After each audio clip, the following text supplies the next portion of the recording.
ደም ያፈስ ደሙ ይፈሳል።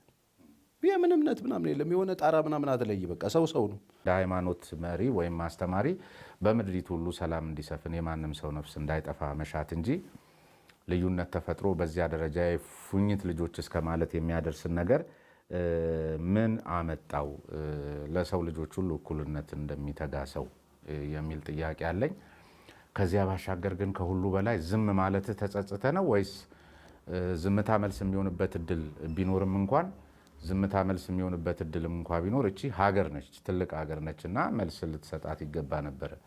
ዝም በማለት ለምን አሳለፍክ? ትክክል አልነበርኩም የሚል እምነት ነው? ኦኬ አይደለም። እውነት ለመናገር ከመጀመሪያው ጥያቄ ልነሳል። ይሄንን ጉዳይ በነገራችን ላይ ምንም ለማንም መልስ አልሰጥም ብዬ ዘጋሁት ነገር ነው። አንተ እንግዲህ አንተ እኮ ከባድ ሰው። ዞሮ እኔ መንፈሳዊ ውጊያ የሚል ትምህርት እያስተማርኩ ነው። መንፈሳዊ ውጊያ ደግሞ መጋደላችን ከደምና ከስጋ ጋር አይደለም፣ መንፈሳዊ ነው ጦርነቱ። ስለዚህ ከሰው ጋር ጠብ ውስጥ አትግቡ። መንፈሳዊ ነገር ከጀርባው እንዳለ ወቁ። መንፈሳዊ ነገር ከኋላ ያለው ምንድነው? ደም ማፍሰስ ነው። ሴጣን ደም ማፍሰስ፣ መግደል፣ ማረድ፣ መስረቅ ነው ስራው።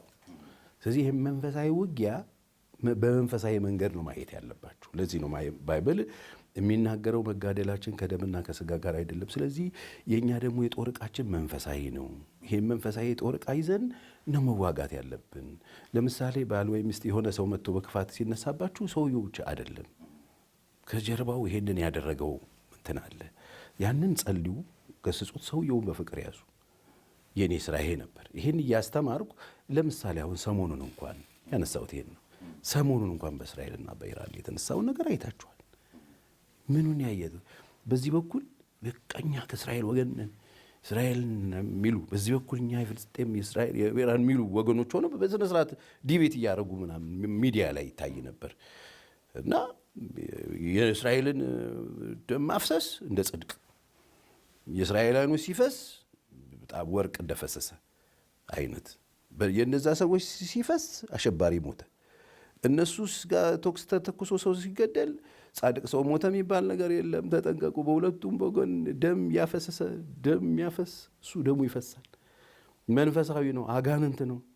ስለዚህ የኔ ወገኖች ናቸው እኮ። በእነዚያ በኩል ያሉ ሰዎችም ደማቸው ሲፈስ ደግሞ እሳይ ፈሰሰልን የሚሉ እኮ አሉ። እሱን አለመንካትህ ይመስለኛል። አሁን በዚህኛው ሳይድ ብቻ ነው ያልከው። አይ በደንብ የኔ ራሴ እዚህ ሀገር ላይ ያለው በሁለት ወገን ቆመው የሚሟገቱና እሳይ ምናምን የሚባባሉ እስቲል በነገራችን ላይ አሁንም አለ። እኔ አሁንም ትልቁ ስጋቴ በማይመለከተን ጉዳይ ውስጥና እዛ ላይ እንትን ስትል አሁን በፍልስጤማውያኖቹ በኩል ያለ ሲጎዳ ሴት አባታቸው የሚሉ አልክና በዚህ በኩልም እንትን ሲሉ ደግሞ እሳይ የሚሉ ስላሉ አሉ እኮ። በእስራኤል በኩል ያሉ አካላትም ሲሞቱና ሲጎዱ ሲበተኑ ሲሰደዱ እሳይ የሚሉ እኮ አሉ። እኔ ግን እነሱ ጋር አልተጠጋህም ጎበዝ። እኔ አሁን እሱን እያስተማርኩ ያለሁትኝ በዚህ ወገን ነን ብለው የተቀመጡትን ሰዎች ነው እያስተማርኩ ያለሁትኝ። እኔ እኮ መስጊድ አይደለም እኮ ቸርች ነኝ። እንድታጠራ ብዬ ነው። ቸርች አይደለም። እኔ እኮ ቸርች ውስጥ ነኝ ያለሁት። መስጊድም ቢሄድ እሱን የሚሉ ሰዎች ባገኝ ይሄን ነው የምላቸው። ተው አንተ ያልከውን ነው የምለው። እኔ ግን እዚህ ጋር የእኛ ነው ብለው የሚያስቡ ሰዎች ገባ። እስራኤልን እኮ እንደ ራስ ነው ሰው እየቆጠረ ያለው፣ ስፔሻሊ ወንጌል አማኙ በሙሉ ማለት ነው። ስለዚህ ይሄንን አጥሩ ትከለ አሁን ኔታንያሁም መቆራረጡ ትክክል አይደለም። በእኔ በኩል አሁን ከረንትሊ ያለውን ነገር በምን ሂሳብ በእምነት አትገናኝ። በክርስቶስ ሂሳብ ክርስቶስን ይተካል። ክርስቶስን የሚያምኑ ይሄን አሁን ማውራውን ቋንቋ የሚናገሩ ክርስቲያን ጆች ሊኖሩ ይችላሉ። እስራኤል ብትለኝ ግን ከክርስቶስ እንኳን አይቀበሉም። እሱ በእምነት ነው እንጂ የክርስቶስ መፍለቂያ ስለሆነ ብዬ ነው። እሱ ሌላ ጉዳይ ነው። አሁን እሱ ሌላ ጉዳይ ነው። ወደዛ ውስጥ አንግባ። ካስገባኸኝ አያዋጣኝም። እኔ ዞሮ አይቀበሉትም። የኔን ኢየሱስ ምረቅ ይተፉበታል። ስም ጠርተህ ብሎ ጭምር ነው ነው ታለቀ። በቃ ህጻናት እየተገደሉ ነው። ልክ አይደለም። ፐርሰናሊ አሁን እንደ ግለሰብ ብጠይቅ፣ ስለዚህ እነሱ ህጻናት መገደላቸውን ያላነሳኸው የነሱም እኮ ህጻናት ተገለዋል፣ ታግተዋል፣ ብዙ መከራ ደርሶባቸዋል። እንደውም በምድር ላይ እንደ እስራኤላውያንስ መከራና ፍዳ የደረሰበት አለ ወይ ሲሉም የሚያነሱ አካላት አሉ። እንደውም እኮ ከሀገራት በፊት ሁሉ ሀገር መስርተው ነገር ግን በዚህ በቅርብ ጊዜ ውስጥ ሀገር አልባ ሆነው ተበትነው እንደገና የመጡና እንደውም ከነበራቸውም በታች ትንሽ የወሰዱ ኃይሎች ናቸውም ብለው የሚሞግቱላቸውም ታሪክም እንደሱ አይነት ነገር አለና ምናልባት አሁን ስለዚህ ቁልፉ ነገር የሚመስለኝ ቦታ እዚህ የክርስቲያኑ መድረክ ላይ ስለሆነ ካልሆነ በስተቀር ሕፃናት እየሞቱ ነው የሚለው ማጋገያ የእስራኤልም ሕፃናት እየሞቱ ስለሆነ ምንም ጥያቄ የለውም እኮ ሰው መሞት የለበትም ነው እኔ እኮ እያልኩ እኮ። ስለዚህ እዚያ ጋር ሰው መሞት የለበትም፣ በምድሪቱ ሁሉ ሰላም ይሁን አይሻልም ነበር?